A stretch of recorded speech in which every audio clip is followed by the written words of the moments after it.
that you said that you recognize that the limitation that your grandfather was talking about is not your limitation, but rather his.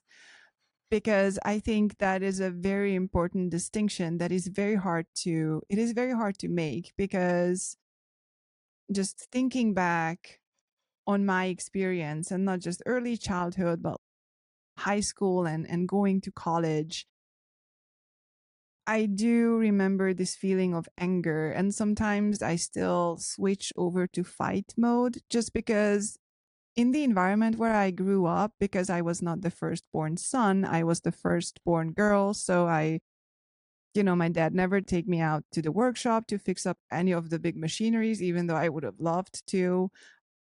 And he was not treating me as a kid. He was treating me as a girl.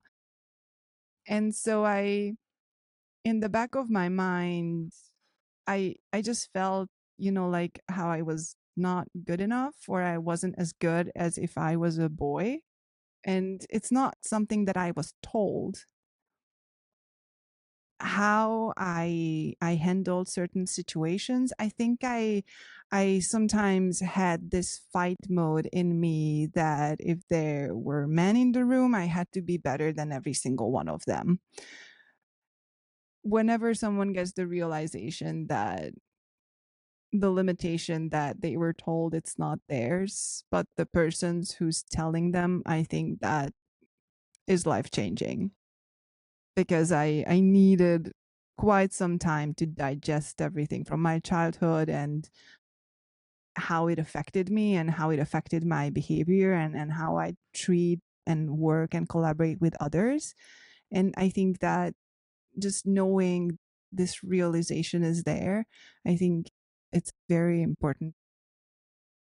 And I wonder if that is what is the subtle messaging and subtle messages about the gender roles is what we see in the industry. I don't know. That's why I said I don't know when you asked about the statistics and numbers. Yeah, I mean, there are so many of these nuances that is just hard to recognize. And I think very often, obviously, we're trying to improve inclusivity and all the things, but if young girls who actually do want a tech career end up not choosing it when they go to school, then whatever we try to do in the environment, the professional work environments and in corporate and open source environments, where people are there after they have their college degree for the most part, then it's too late for many.